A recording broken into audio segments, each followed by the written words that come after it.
తాకట్లో ఉన్న మీ బంగారాన్ని విడిపించి ఆ రోజు ఆన్లైన్ రేటుకి కొంటాం. Sharma gold company. నమస్కారం, సుమన్ టీవీకి స్వాగతం. నేను గీతాంజలి. ప్రస్తుతం మనతో పాటు ప్రముఖ జ్యోతిష్య వాస్తు పండితులు రిషికేష్ శాస్త్రి గురువు గారు ఉన్నారండి. వారితో మాట్లాడదాం. గురుగారు నమస్కారం అండి. నమస్కారం. హోమాలు నిర్వహిస్తూ ఉంటారండి. ఇళ్లల్లో చేసే కొన్ని హోమాలు ఉంటాయి, దేవాలయంలో మాత్రమే చేయవలసిన కొన్ని హోమాలు ఉంటాయి. అసలు హోమాలు ఎందుకు చేయాలి, ఎటువంటి హోమాలు చేయాలి, ఎలాంటి హోమం చేస్తే ఎటువంటి ఫలితాలు వస్తాయి వివరించండి. ఖచ్చితంగా అమ్మ. ముఖ్యంగా కూడా ప్రేక్షకులందరూ తెలుసుకోవాల్సింది, ఇంటిలో హోమం చేయవలసి వస్తే మీరు గృహప్రవేశం అప్పుడు మాత్రమే చేయండి, లేదా ఉదక శాంతులు అంటే అనుకోని విపత్కారాలు ఇంట్లో ఏర్పడినప్పుడు మాత్రమే చేయండి. నిత్యం కూడా ఇంట్లో చేయకపోవడమే నన్ను అడిగితే శుభస్కరం. ఎందుకంటే మన ఇంట్లో ఎంతోమంది తిరుగుతుంటారు. ఎవరికొకరికి అనారోగ్య సమస్యలు ఉండవచ్చు, లేదా ప్రతి వస్తువును ప్రతి స్థలాన్ని శుద్ధి చేయలేం మనం. అటువంటి సందర్భాల్లో మీరు ఏ హోమం అయినా చేయండి, దేవాలయంలో చేయడానికి ఎక్కువ ప్రాముఖ్యతనియండి. ఇప్పుడు ప్రస్తుత కాలంలో చండీ హోమం చాలా మంది ఇంట్లలో చేస్తున్నారు. అది చాలా పెద్ద తప్పు. ఎందుకోసం అంటే చండీ దేవత అనేది ముగ్గురమ్మల మూలపుటమ్మ అమ్మవారు. అటువంటి సందర్భంలో మీరు ఇంట్లో శుద్ధి లేకుండా మీరు ఎలా పడితే అలా చేయడం వల్ల, ఈ రూమ్ కాడికి శుద్ధి చేసుకున్నాం అయ్య గారు, ఈ రూమ్ మాత్రం ఖాళీ ఉంది, ఇక్కడ చేద్దామంటారు. కానీ ఆ రూమ్ అంతా కూడా ఒక గోడతో మరొక గోడ లింక్ అయి ఉన్నప్పుడు మీరు అలా చేసుకోవడం వల్ల చాలా పాపం తగులుతుంది. మీరు చేసిన దానికి శుభం కలిగేదానికంటే అశుభం కలుగుతుంది. మీరు ఇంట్లో హోమం చేయాలి అనుకుంటే మాత్రము గృహప్రవేశ సందర్భం లేదా ఉదక శాంతి సందర్భం మాత్రమే చేయండి. మిగతా సందర్భాల్లో దేవాలయాల్లో చేయండి. ఏదైనా గారు మేము ఇంటిలోనే చేయాలన్నప్పుడు ఇల్లు మొత్తం కూడా శుద్ధి అంటే ఇల్లు మొత్తం కూడా పెయింట్ వేయండి, ఇంట్లో ఉండే వస్తువులన్నా కూడా కడగండి, ఇంట్లో ఉండే దుప్పట్లు బట్టలు అన్నీ కూడా వాష్ చేసుకున్నప్పుడు మాత్రమే చేయాలి. ఏదో ఒక్క రూమ్లో చేస్తామంటే అది అస్సలు కూడా, మీ ఇంట్లో ఒక్కరినే పిలిచాము అనుకోండి, మిగతా వాళ్ళందరూ కూడా బాధపడరా? అలాగే ఒక్కరినే పిలిచారండి, మిగతా వాళ్ళకి పిలవనప్పుడు వారు వెళ్తారా? అస్సలు వెళ్ళరు. అదేవిధంగా మీరు ఒక్కరం శుద్ధి చేసుకొని చేస్తే అది చాలా పాపం అనేది కలుగుతుంది. మరి ఏ హోమం ఏ ఫలితం ఇస్తుంది? ఉదాహరణకు విద్యార్థులకు మంచి విద్య రావాలి అనుకున్నప్పుడు వాళ్ళు గణపతి హోమం, అలాగే గణపతి హోమం చేయడం వల్ల విఘ్నేశ్వరుడు అంటే అన్ని విఘ్నాలను తొలగించేవాడు. ఉదాహరణకు ఒక ప్లాట్ కొనాలనుకుంటున్నాను, వీలవటం లేదు, లేదా ఒక ఇల్లు కొనాలనుకుంటున్నాను, వీలవ్వడం లేదు, ఎన్నిసార్లు ప్రయత్నం చేసినా జాబ్ రావడం లేదు, ఎన్నిసార్లు చదివినా గుర్తుండడం లేదు. అటువంటి సందర్భాల్లో గణపతి హోమం చేయడము ఉత్తమమైన పద్ధతి. రెండవది, ఇంట్లో నిత్యం కూడా అనారోగ్య సమస్యలు వస్తున్నాయి. అటువంటి సందర్భంలో రుద్ర హోమము, ఆ యొక్క సర్వేశ్వరుని మృత్యుంజయ హోమం లేదా ఆయుష్ హోమం లేదా రుద్ర హోమం అని కూడా పిలవచ్చు. ఈ హోమం చేసుకోవడం వల్ల అనారోగ్య సమస్యలు అనేటివి తీరుతాయి. ఇంకా చివరిగా చండీ హోమం అనుకోండి. చండీ హోమము అన్నిటికీ కూడా పనిచేస్తుంది.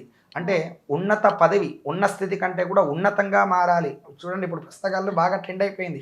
రాజకీయ నాయకులు చూసినా అదే చేస్తున్నారు, లేదా జాబ్ ప్రమోషన్లకు ఆలస్యం అదే విధంగా చేస్తున్నారు. నిజంగా గురుగారు, ఇది వరకు ఎప్పుడో ఏమన్నా పెద్ద కార్యక్రమాలు చేసినప్పుడు పెద్ద పెద్ద వాళ్ళు చండీ హోమం చేయటం చూసాను. ఇప్పుడు చాలా చోట్ల చేయటం కూడా చూస్తూ ఉన్నాము. కొంతమంది ఇళ్లల్లో నిర్వహిస్తున్నారు. మీరు ముందుగా ఒక మాట అన్నారు, ఇంట్లో చేయకుండా ఉండడమే మంచిది అనేది. ఇప్పుడు దేవాలయాల్లో చేసినప్పుడు అలా వెళ్ళొచ్చా అండి? సామూహికంగా పాల్గొనవచ్చు? సామూహికంగా అందరూ కూడా పాల్గొనవచ్చు.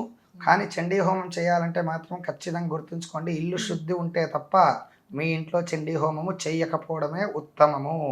ఎందుకోసం అంటే అమ్మవారు చాలా అంటే చాలా శక్తివంతురాలు. ఏదో మనము చూచాయిగా చేసాము, లేదా ఇప్పుడు రీల్స్ ట్రెండ్ అయిపోయి రీల్స్లో పెట్టుకోవడానికి, లేదా మేము కూడా ఈ హోమం చేసాము అని చెప్పుకోవడానికి చేస్తున్నారు. ఇది అటువంటి హోమం అయితే కాదు. అమ్మవారు చాలా శక్తివంతురాలది. దుర్గే స్మృత హరసి భీతి మశేష జంతో స్వస్తే స్మృత మతిమతీవ శుభం దదాసి. నీకు శుభాన్ని ఎంతైతే కలిగిస్తుందో, దారిద్రాన్ని ఏ విధంగా అయితే తొలగిస్తుందో, ఏమింత తప్పు చేసినా నీకు దరిద్రం కూడా అదే విధంగా సంభవిస్తుంది. కాబట్టి చాలా జాగ్రత్తగా చేయాలి. హోమం చేయాలంటే ఆ ఒక్కరోజు శుద్ధి ఉంటే సరిపోదు. ముందు రోజు హోమాన్ని చేయడానికి 24 గంటల ముందర నువ్వు పవిత్రంగా ఉండాలి. హోమం అయిపోయిన మరుసటి రోజు కూడా నువ్వు పవిత్రంగా ఉండాలి. ఇప్పుడు చాలామంది ఏం చేస్తున్నారంటే ఈరోజు పూజలల్లా చేస్తారు, రేపు మరుసటి రోజు వచ్చిన వారందరికీ విందు అని తినకూడనివి తినిపిస్తూ, తాగకూడనివి తాగిపిస్తూ, లేనివంతా కూడా అపవిత్రం చేస్తున్నారు. దానివల్ల అనేక రకములైన కష్టాలు అనుభవిస్తారు. మనం ఏ పూజ చేసినా ముందు రోజు పవిత్రం ఎంత ఉంటుందో, పూజ అయిపోయిన మరుసటి రోజు కూడా అంత పవిత్రంగా ఉండడం ఎంతో ముఖ్యం.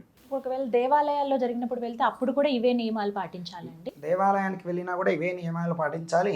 కాకపోతే దేవాలయం నుంచి వచ్చేటప్పుడు మాత్రము హోమం యొక్క భస్మాన్ని ఖచ్చితంగా తీసుకొని రావాలి.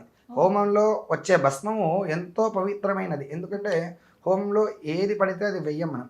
స్వచ్ఛమైన ఆవు నెయ్యి, వాటితో పాటు నవధాన్యాలు, నవగ్రహ సమిధలు ఇవన్నీ కూడా వాడుతూ ఉంటాము. అలాగే ఎంతో శబ్ద ఉత్పత్తి కలిగిన మంత్రాలను ఇవన్నీ కూడా పాటించడం వల్ల వచ్చే భస్మాన్ని ధరించడం వల్ల విశేషమైనటువంటి పుణ్యం వస్తుంది. గుడిలో చేసినప్పుడు భస్మాన్ని తీసుకొని రాకుండా మీరు వస్తే మీరు చేసిన పుణ్యం అంతా కూడా అక్కడనే వదిలేసి వచ్చినట్టు అవుతుంది. ఇది కొంతమందికి డౌట్ ఉండొచ్చు. ఉదాహరణకు నెల రోజులు పనిచేస్తాము, జీతం తీసుకునే రోజు మాత్రం తీసుకోకపోతే ఏమైనా వస్తుందా? ఏమీ కూడా రాదు. అదేవిధంగా హోమము మీరు పొద్దున్న నుంచి చివరి సాయంత్రం వరకు కూడా తినకుండా చేసి ఉంటారు, కానీ ఆ ఒక్క భస్మం మరిచిపోతే మీరు చేసినదంతా కూడా అక్కడనే వదిలివేసి వచ్చినట్టు అవుతుంది. ధరించాలి, ఇంటికి కూడా తెచ్చుకోవాలి. మన పిల్లలకు ధరింప చేయడం చాలా ఉత్తమమైన పని. పిల్లలకు చూడండి, ఖచ్చితంగా భస్మాన్ని, రుద్రాక్షను లేదా ఆంజనేయ ప్రతిమను ఖచ్చితంగా అలవాటు చేయండి. వీలైతే ప్రతి వారం కూడా దేవాలయ దర్శనం కూడా అలవాటు చేయండి. చాలా మంచి ఒక అవేర్నెస్. ధన్యవాదాలు గురుగారు. ధన్యవాదాలు.